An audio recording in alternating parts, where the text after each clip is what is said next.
Good evening. Welcome to this evening's Yukon City Council, Yukon Municipal Authority meeting. It is November the 18th, 2025, approximately 7 p.m. We're gathered here in council chambers in the Centennial Building at 12 South 5th Street in the great city of Yukon, Oklahoma. Madam Clerk, could you please call the roll? Brian Pillmore. Here. Jeff Wooten. Here. Shelley Selby. Adam Shriver. Here. Rodney Zimmerman. Here. At this time, we'll have our invocation delivered by Pastor Deb Kaufman of Chisholm Trail Presbyterian Church, followed by our Pledge of Allegiance. Will you stand if you're able?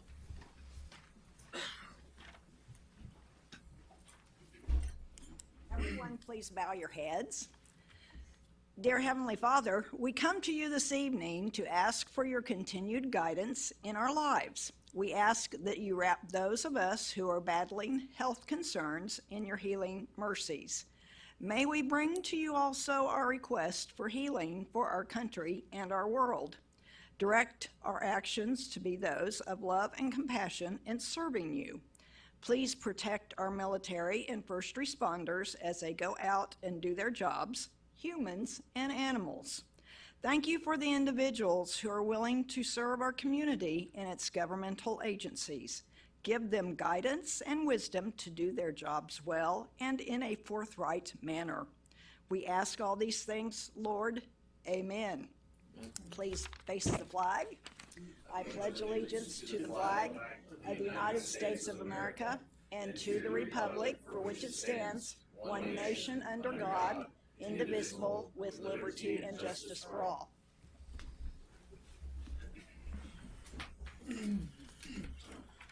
This evening, we do not have any proclamations or presentations. This time, we'll recess as Yukon City Council and reconvene as Yukon Municipal Authority. Take up the YMA consent docket. This item is placed on the agenda so the YMA, by unanimous consent, can designate those routine items they wish to be approved by one motion. Should the authority determine that any item cannot be approved by unanimous vote, that item will be removed from the consent docket and considered separately. City manager recommends a motion to approve the minutes of the regular meeting of November 4th, 2025, and approve the budget amendment number 14 for fiscal year 2025-26. Do I hear a motion? So moved. Second. Any discussion? Seeing no more discussion, Madam Clerk, could you please call the vote? Wooten. Yes. Shriver. Yes. Zimmerman. Yes. Pillmore. Yes. This time we'll recess as Yukon Municipal Authority and reconvene as Yukon City Council. We'll take up discussion and possible action to approve improvements to the Parks and Recreation's facilities, including the construction of 2 additional soccer fields at Taylor Park, renovation of softball fields at Sunrise Park, and playground equipment to be purchased and installed at or near the Mabel C. Fry Library, Kimball Park, Sunrise Park, City Park, and Hillcrest Park, as funding allows, with total expenditures not to exceed $400,000 as reflected in the budget amendments under consent docket item E. Do I hear a motion? So moved. Any second? Second. Any discussion? I spent the afternoon along with Councilman Shriver seeing our Parks and Rec department and the spectacular job that they've done with 3 different vendors and a lot of care and attention, a lot of selection of colors and the right equipment in certain neighborhoods. And we went to 4 of those parks and saw 20 to 40 kids at each playground playing, did a tour of these and a ribbon cutting at each. And, I think it's one of the things that's really unique about Yukon is that we have parks that are in our neighborhoods. You can drive to these, and there's thankfully the streets department has also paved some parking spots in these different locations, and that's very helpful. But you can also just walk from your home. Likely, you're within walking distance to a park or a playground within our city, because we have 9 parks and playgrounds that are embedded in these neighborhoods. I think that's very unique, and we need to play to that strength. I think that this adds to that, as well as the focus on soccer. I kind of got an education. My kids have played a little bit of soccer, but they're not playing a lot of soccer. I learned that we have 1,200 kids playing soccer in Yukon. It's by far the most kids involved in an organized athletic activity, and of those 1,200, 750 are Yukon residents. So I think it's a great area to invest in. Additionally, there's been some attempts to kickstart our softball program. And one of the areas that we need a little bit of improvement on is some existing fields that can be spruced up a little bit. That, in addition to all the other work that is being identified in the master plan for parks and rec, I think will really enhance our city's recreation quality of life. Councilman Shriver, do you have any thoughts on what you saw at those playgrounds? I think they did a great job. I think all the parks turned out well. You know, a lot of these parks haven't had parks. They've just been fields or wooded area and wooded spaces. I grew up in a neighborhood that one of these parks got put in. And we never had nothing to do in the neighborhood. We always played on the school parks. So it's really cool seeing some of that stuff come to life and see some, you know, get stuff done. Yeah. I think the Parks and Recs did a great job. The color schemes look really good. It seems like each area has its own vibe, and the color scheme definitely goes with the vibe. So I think they did a great job. I'm excited. Yeah.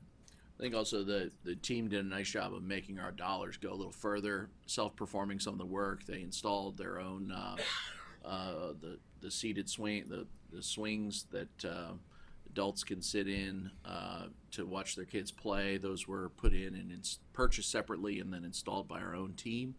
Additionally, all the paving, the new parking spots that you see, handicap spaces, as well as general parking spaces were done by our streets department. Saves actually tens of thousands of dollars when we self-perform that work. So I think it's really making the taxpayers' dollars go really far. This next phase, I'm really excited. We had a nice Thanksgiving dinner amongst the city council and city staff and directors, and I was excited to hear the vision of both the Parks and Rec department as well as the librarian, head librarian, to share some of the vision for a playground next to the library that 2 to 5 year olds can play on. You know, I heard some citizens say to me just this week that if we keep doing the tetherball, we're going to become the tetherball capital of Oklahoma. And I love it. Councilman Shriver whooped me in tetherball today. We did best of 3. It did. He took the first game. I won the second game. He took the third. So we're doing our part. All right. Yeah. And I'm always excited about getting to do something for the kids. I think that's great. Devil's advocate question, because I know people are going to ask, where's the money coming from? Yeah, this is from capital expenditure funds that are surplus capital expenditure funds that have been identified by the finance director. I think he'll share a little bit more about his cash flow forecast in the financial update at the end of the meeting. I've sat with him as well as with his team member Caleb, who's gone into a lot of detail to identify funds that are surplus and able to be used for these kind of capital expenditures. So funds we had sitting there for something, and now they're not needed. That project's taken care That's of. right. Okay. That's right. Okay. Any other discussion on this item? So the action here is Time motion. out, Brian. Go ahead, Stephanie. Hi, I Ashley. got you. Okay, 515 Maple, Stephanie Burdine. I just want to say thank you. The parks are very nice. I like what y'all have done, and I know, you know, there might be people that don't agree with me, but I like it, and it's fun to see the new parks. When you drive by, there's kids there all the time. There's families picnicking. It's just nice to see, and I take advantage of it. I walk down to Kimball Park a lot. It's beautiful. And it's nice. And so I think, you know, that supporting the parks is a good thing. And I criticize y'all a lot, so I wanted to tell you thanks that I like what y'all are doing. Oh, I didn't see it as criticism. Oh, shucks. I thought it was just good feedback. I would- It might be taken as criticism. I would like to note Constructive advice.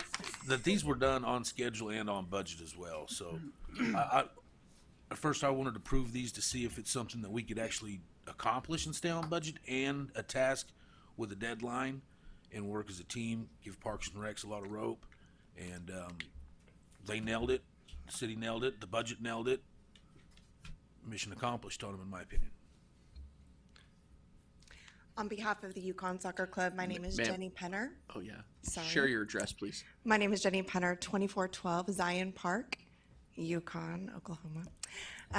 We are thrilled to partner with you guys in building out the couple fields at Taylor Park. It's huge. I know a lot of people, when they drive by, they just see kids playing sports. They see goals and grass, and we see an incredible opportunity for kids to learn how to be a teammate, which goes far more into life other than just sports.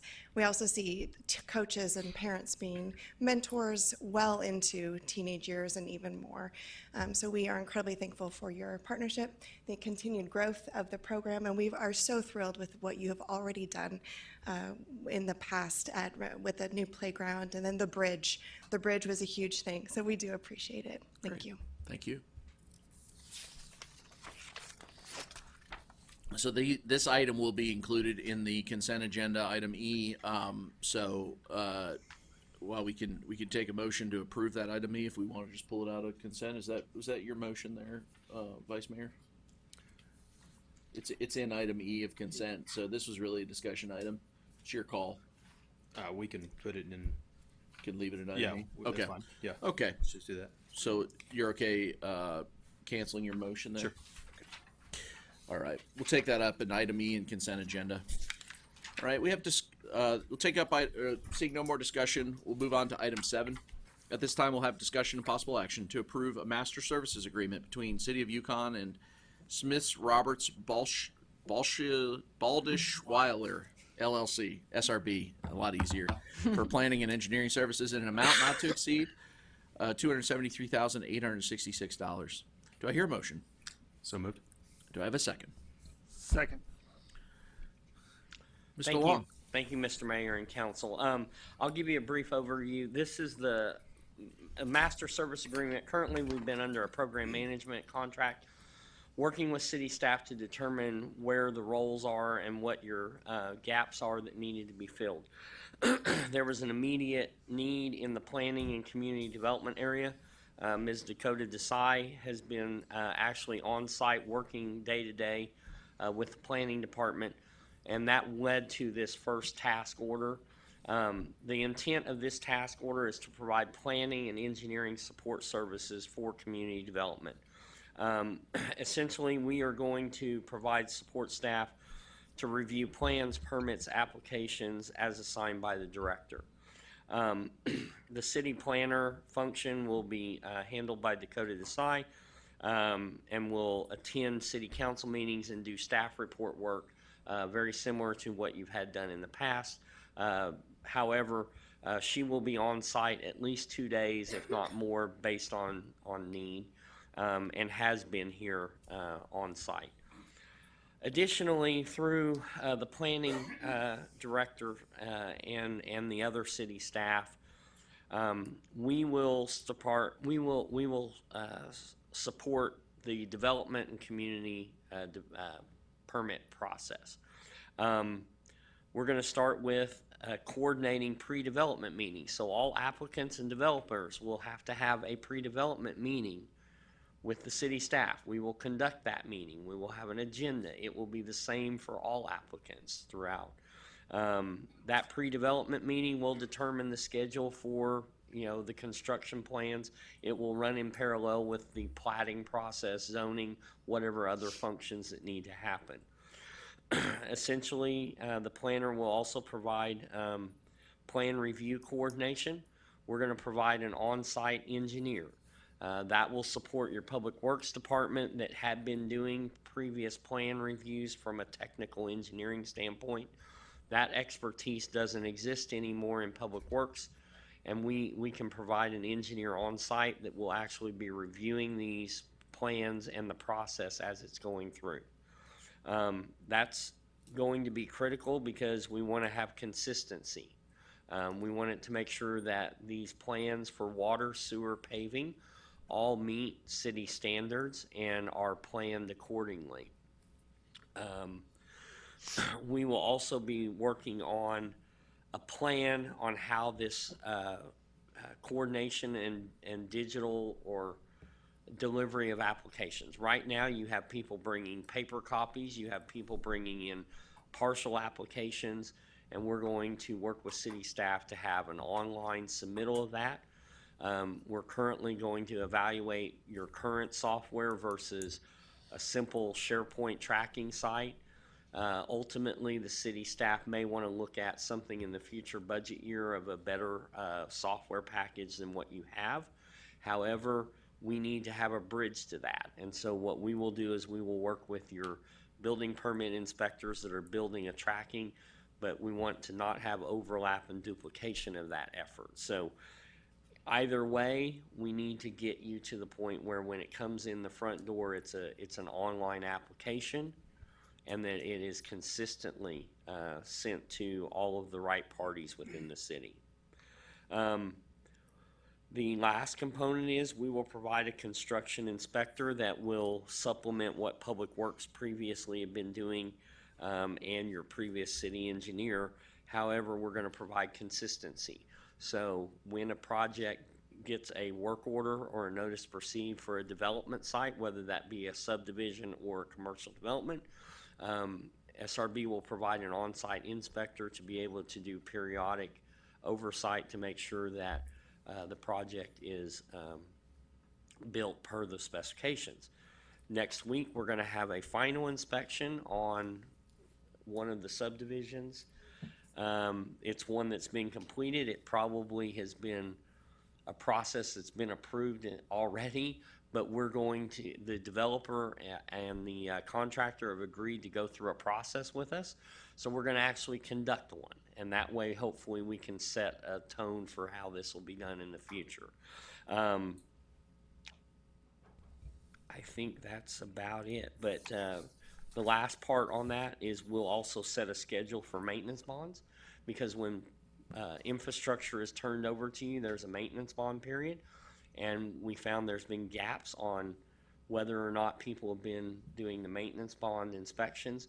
And just as like we've done in several other cities, we will track that, and we will make sure that there's a maintenance bond inspection done prior to it expiring. A punch list will be developed, and that will be going back to the applicant and the contractor. So, again, this is really a set-aside amount of money. We are going to be flexible with this so that we can work with the city staff. It's going to provide 2 to 3 different staff members at various times. And then hopefully by the budget cycle year, we can then determine what city staff will do, what SRB will do, and that can be factored into your budget for July 1. Thank you. I can answer any questions that you have. I think it sounds like you guys have identified, specifically as you're talking about maintenance bonds and some of these inspections, there was some inconsistency, there were some missing inspections. I appreciate, Danielle shared with us earlier some of those things, but is that typical for what you see when you take over as a new engineer within a city?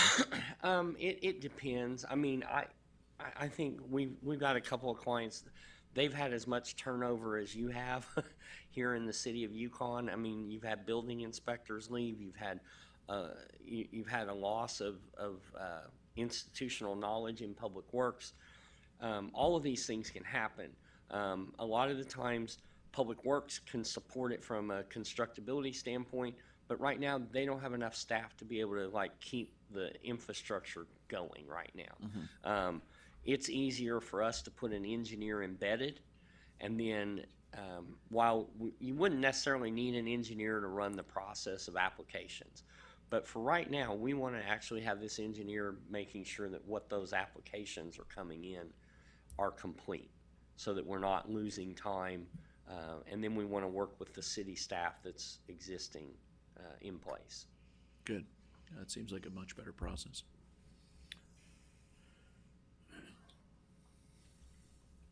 Any other discussion? Any other questions? Thank you, Mr. Long. Okay. The motion's been made. Just one quick question. Please approach the podium, Ms. Burdine. Does this just address commercial, or will this help with residential? Because there's a lot of stuff that gets confused during renovating a home, tearing a house down, building a new one on an existing lot. I defer that to Director O'Neill. She can Danielle, share a little did the bit boss because come tell us? it gets real deep real fast, and I'm out of my league there. So what SRB will be doing will be kind of a mixture of both with residential and commercial. Everything that we deal with comes in the door. we'll get with Dakota, and we kind of have pre-development meetings already, but they're gonna help us get a little more structure and a little more piecemeal to them. But yes, it'll include a little bit of both. There's some that does not need an engineer on it, but there may be some planning things that we need to involve in that. So that's the pieces that they'll do. But renovating, it may not necessarily need the engineering side, but that's where the Okie safety would come into play. So. Great. Mr. Mayor, I'd like to say something. This is also to ensure that everyone that builds in the city follows the same rules and specs, and there's no picking and choosing who gets to and who doesn't get to. Everybody will follow the exact same specs and rules. Mark and Dakota have done a great job identifying that. Danielle and Dan have done a great job incorporating them in. So this is the part of the process of moving forward, just to make sure that everybody else, everybody's playing with the same playing field. Appreciate that. Okay. Seeing no additional discussion, Madam Clerk, could you please call the vote? Wooten, Yes. Shriver, Yes. Zimmerman, Yes. Pillmore, Yes.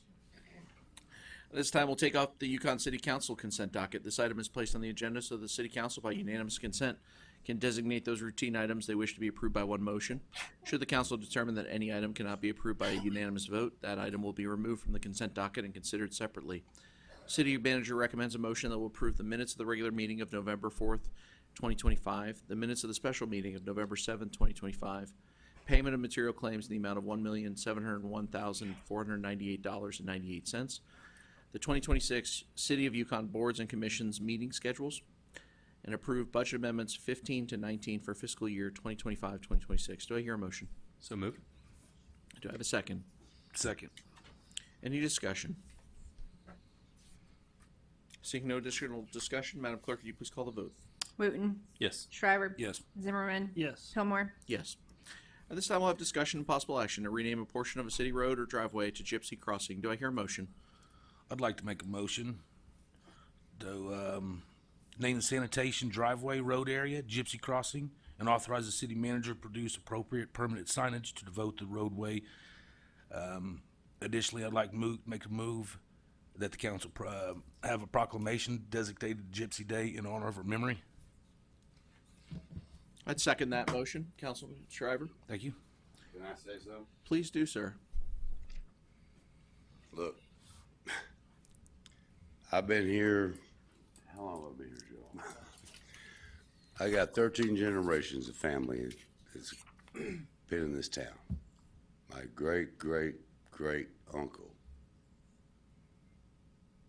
drove a chuck wagon on the Chisholm Trail. My grandmother was a football queen, and the football king happened to be my grandfather in 32. That's a long time. I see this town is losing what we used to really hold close to our hearts. Gypsy, believe it or not, she was my dog, even though she was a stray. I fed her every morning. She wouldn't let me touch her until about 2 days before she got ran over. But all I can say is she has brought so many people together. I met so many people from her on Facebook that I didn't even put together. Johnny Mullins put it together. She brought so many people together. People bring food to your shelter, the animal shelter, and people are in friends, or people, pets and friends. But yes, this is really something that strikes home to the people of Yukon. A lot of people just think she's a stray.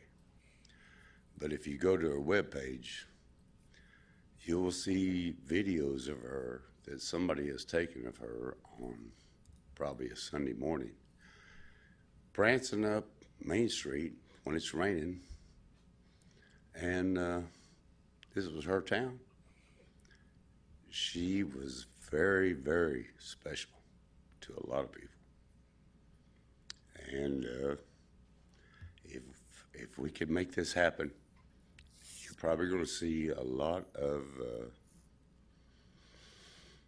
people start pouring into your animal shelters, giving food, and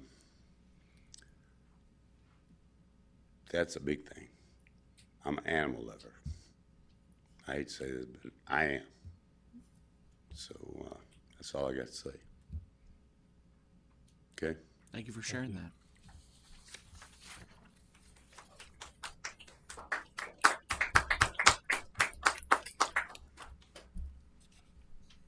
Any other comments? I've seen the outpouring of support for Gypsy, and it is true. It brings the town together. People do care about each other. They care about the things that are common to them, and certainly a beloved pet, beloved animal that people connect to is significant. I'm excited. Adam, I know that you had already ordered a memorial. I have. And I think that means a lot. I think people will be touched by that. You know, and it's not that I'm in support of our town being overran by stray dogs either. That is not what my intentions here. This was different. This dog couldn't be trapped. They tried. And like he mentioned, it brought a lot of people together. And that's why I want to do this, because it's weird things in towns that it brings people together. And to me, that's what this dog did. Like he said, her little page has got several thousand followers. And she did touch a lot of people here. So that's why I make that motion. Thank you. Seeing no additional discussion, Madam Clerk, could you please call the vote? Wooten, Absolutely. Shriver, Yes. Zimmerman, Yes. Pillmore. Yes. Madam Clerk, do we have any new business? No, Mr. Mayor. At this time, we'll have reports from city staff and city officials. This section is intended for the staff, city manager, and then later for mayor and council members to make announcements, recognitions concerning the municipal body or community matters. It's not intended for the conduct of city business by the members of the public body. Beginning, we'll have a finance update by Finance Director Brian Chris. Good evening, Mayor and Council. Good evening. As the presentation is pulling up, I really do consider it a privilege. Every month I get to stand before you and share just some of the things that our city dollars are doing. We can kind of see it through a financial lens, so thank you for the opportunity to do so. Brief overview just on kind of our account balances at present. We're at about 62 million total. You can see that numbers coming down. Those dollars are being spent in some of those ways like that we've already talked about this evening. Parks. Of big note here, that ARPA funds, you can see a steady decline there. It's Fund 75. Those are the funds we were given post-COVID. We have until December of 2026 to have all those funds spent. So that number will continue to decline, and that 2.5 million will be spent over the next year or so. Most, if not all of those, are going to the wastewater treatment plant. Correct. All of it. Yep. All of it. I think everything remaining is left to the wastewater treatment. And that project, would you call that project what? Give or take halfway done? The first phase piece, not the later on stuff that we're thinking about for the power generation and stuff. Correct. Yeah, I think that's pretty accurate. About halfway. Sales tax. See this on a regular basis, but down slightly. I like to show this, and I've got Councilwoman Selby, even though she's not with us tonight, had asked at my last presentation to see some graphs. So I want to show that too, but you can see the little bit of difference here. Not overly concerning that we see kind of those same patterns, ebb and flow, a little bit positive, a little bit negative here. Like I said, I thought this graph, she had requested it, and I thought it was interesting. You can kind of get a good gauge and see, even from years prior, we're kind of seeing a steady decline, a little bit on sales tax. It's why all the work that I believe council's doing at present and that city staff's doing at present to identify other revenue sources is so important. This is such a static number. And static in good and bad. It's not increasing. You're not seeing years of huge increases. You're not seeing years of huge decreases. So without some additional revenue streams, we're not going to be able to do anything any different than what we've always done. There's never going to be enough to go around. So anyway, just something a little interesting that her ask of that additional graph, I think, highlights that quite nicely. Just briefly, this breaks out where those sales tax dollars go. 2 cents goes to our general fund sales tax. So that's just a general that can be used for anything in the city. 3/4 cent goes to our pest funds.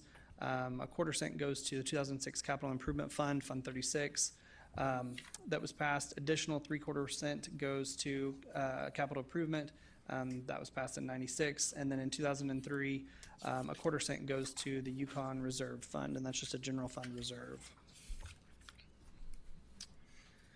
Use tax, similar situation. We are seeing that trend up from last month. Still down slightly year over year. Year to date, seeing a decrease of 9.48% there on use tax. Again, I inserted this graph just to see, sometimes looking that far in, it's sometimes hard to see the big picture. So looking at this, you can tell we are actually up historically back from like 22, 23 timeframe. But again, relatively stable. It's a relatively static number. It's not going to change or shift for us much month to month. Can you explain to people what the use tax is? Sure. So use tax is any item that's purchased outside of Yukon city limits but it's delivered inside city limits. So it's essentially a sales tax for the items that are purchased, say, online and delivered here in Yukon. So we still do receive a portion of those and get those back. We have seen, I know we've talked about this one before, but we are seeing still some refunds to that from some state law that was passed in regards to some medical equipment that was deemed ineligible, that we previously thought was eligible, that we were receiving use tax on. So some of these dollars that we're still seeing, it's fallen off some. This month wasn't as severe as some of the past months we've seen. But yes, that's a great question. That's what use tax is. It is broken up into 2 categories. 3 cents goes to just general fund sales tax. Again, can be used for anything. 1 cent goes to capital improvements, and that just shows you the dollar breakdown on those. Just another revenue source, gas and tobacco. For the month of November, $17,286.45 is what we received. Again, year to date, trending essentially flat, 0.23% increase there. For our franchise fees, this gets to looking at year-to-date numbers. So this is year-to-date through October, the month end. We're about 3.33% through the fiscal year. Overall, 41.89% of budget on revenue there. So looking strong there. Seeing electrical franchise really strong performance there on more than kind of what we had anticipated. This is kind of an overview of revenue summary by type. So this is, we kind of look at and talk about and focus on sales tax, but this is really all of our main revenue sources. And this is kind of a wider breakdown. Again, 33.33% through the year, and you can tell as a percent of budget down there in the bottom right-hand corner, 34.79% to that plan we have for the year. So a little ahead of the plan essentially, but anyway, just kind of gives you a brief overview of the different revenue sources and kind of where we stand.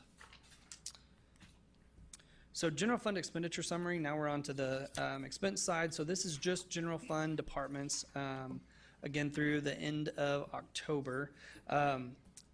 Expenses become difficult to kind of, it's not exactly a linear path. There's a lot of items throughout the year that you'll see on the front side, at the beginning of the year, hey, now we have more budget, we have to buy supplies or small equipment or tools or something like that. And so not that we're way out of line, we're at 38.65 versus 33.3% of the year, but you will see a lot of those things. This will continue to level out and become a lot closer as we work through the year. Two other things to consider in this, all of the payouts that occurred for the retired employees, the 13 that just retired recently, a lot of those were super long-term, had many weeks of vacation, et cetera. So all of that is also included in this expense line item there. So that is also inflating. Are those in each respective department, or did we put those in a specific department? No, they're by department where those individuals worked. Thank you. Yep. So like, for example, one of the ones hardest hit, I'm trying to see it, development services, 54.1% there. it's not a true reflection of that they've spent 54% necessarily of what we originally planned and budgeted. That extra expense for some of those employees that have retired has definitely elevated that number. I think it's good to note as well, like if you review the financial audit for the city, those accrued vacation balances and accrued sick time balances are all accrued on the balance sheet. So while this is a cash item, the balance sheet position of the city doesn't change from those liabilities were already accrued. Correct. Yep. This is just a brief overview. Enterprise fund, so water, sewer, sanitation, and stormwater. Again, top half is revenue, about 32.02% through the year. Year-to-date expenses about sitting right there even, 33.59. Again, it's not uncommon for the expenses to be higher at this point, as we are, it's not exactly a linear year. A lot of those supplies and things are being purchased on the front side that may be used for the entirety of the year. So it's not uncommon to see that number be higher, but again, still relatively close there. When you present year-to-date through October, and maybe I've missed this on prior reports, that's essentially counting all of July, August, and September? Is that- Correct. Okay. 4 months, yep. Yep, so we're essentially. And October. Okay. Yes, it'd be through the end of October. Okay. Sorry. Thank you. Yep. Final slide I have for you is just interest earnings. I love getting to put this information together. It's just so exciting. It's a way that we're essentially making money for the city by doing nothing other than just how we elect to invest those funds. And so it's something that's just really exciting. This year to date, if realized interest, I share it that way because we definitely still have lots of CDs out there. Some of our largest CDs are getting ready to mature in the next month or so. So we'll realize the interest from those at that time. So this number is without that interest included. We were at $382,628.07 of interest July 1 to October 31st. If you look back over year-end 2023, the entire year, $365,282.90 was the interest earnings. It just blows me away. It's something that we're not having to do anything different other than just being smart about where we have our money invested and trying to maximize those returns. So we've made more money in 4 months than we did in 12 months in 2023. Plus a playground. Whew. That's a letter to the editor right there. Yeah, Conrad, writing that one up. And we haven't accrued all the CD interest either. So my there's goodness. what, give or take $20 million in CDs? Correct. So So- it's just as they mature, we recognize that interest and they're spread out throughout the year. So we have, I think, is it 7 or 8, Caleb, do you remember, next month? 7. So we have 7 at $1 million a piece that are getting ready to mature next month, and we'll realize all the interest for the year on those 7 as well. So, I mean, like I said, really that number is That's amazing. much higher. I appreciate the thoroughness of your review here, Director Chris. Thank you. Any questions? All right, thank you all. Thank you. City Manager Deckard. No report, sir. Thank you. At this time, we'll open up the floor for recognition for each council person to say a few words in closing. This item is reserved for announcements, recognitions, etc. It's not intended for the conduct of city business by members of the public body. Councilmember Zimmerman. I just wish everybody to have a happy Thanksgiving. Enjoy hanging out with your family. I feel we kind of skipped from Halloween to Christmas too quickly, and don't forget it's Thanksgiving coming up. Councilmember Shriver. Absolutely, don't forget to be thankful this season. Shout out to Parks and Recs. Parks looks awesome. They look super great. Every time we went to the next park, it was like, this is my favorite one. And then we get to the next park, like, well, this is my favorite one. My least great job favorite of was the Parks. one where you beat me in tetherball. I'm sure it was. You lose sleep over it. So great job to Parks and Recs, Financial Director. Appreciate the due diligence on the financial summary. Thank you. Vice Mayor Wooten. You know, what you said about Gypsy is absolutely correct. And amazing what an animal can do for a town. And I'm glad that we get to do just a small thing back for her, because Yeah, I just hope this town don't get too big so it forgets that. Yeah. That's my biggest fear. yeah. The parks, I'm excited about the parks. It's awesome to drive by. it seems like every one of them with this weather right now, there's kids out there playing all the time, and it's amazing to see. We've got something small starting Saturday, don't we? Small in terms of, At the parks. Is there some kind of lighting? or yeah, something some going sort on? of electrical anomaly that you can see from the highway. Coach Zimmerman and I are going to be running the 5K. He will beat me, and that's okay. He beats me every year. It won't be pretty. It's not pretty. I'm running, so it's me being tired and trying to keep up with you. So Adam's going to join us, and the mayor's going to join us too. He's going to. I'll be drinking. Oh, he will not be joining us. I Okay. actually ran last year, beat you both. You did. I'm gonna take off this season. I'm gonna do some bow hunting. That's all I've got. Thank you, Vice Mayor. Some events, the typical. So we kick off the Christmas in the Park with lighting on Saturday, and that involves the Chill Your Cheeks 5K and events throughout the day and the early evening. So please join us in Chisholm Trail and City Park, and we'd love to have you over there. Lastly, I'll just say I want to thank the Streets Department. Sometimes they're unsung heroes. But we see their work, and they self-performed the parking at each of these playgrounds, as well as some sidewalks, some retaining areas for mulch, as well, or wood chips, as well as handicap accessible ramps. So all of these parks are accessible, and they'll have handicap parking spots at those parks and playgrounds. Which I think is a wonderful addition to our city and make sure it's accessible for everyone. I would echo the comments earlier about being thankful. I have too many things to be thankful for, and I'm excited to spend time with family kicking off this Thursday or Friday, take a little time off from work and enjoy some good family meals. Ham is superior to turkey. So that's the last thing I'll leave you Sir. Sir, now I I start. cannot I'm gonna support back that. Now I you up stirred. on Now that. I stirred. Now I stirred the pot. But prime rib for Christmas. Okay. At this time, this meeting is adjourned. Immediately following the meeting, there'll be an open community forum hosted by 2 city council members. Myself and Councilman Shriver will be hosting this evening for 30 minutes to discuss any items related to the city of Yukon that were not included on this agenda. All members of the public are welcome to attend. No action will be taken. No votes are cast related to the city of Yukon in this open community forum. Thank you. This meeting is adjourned.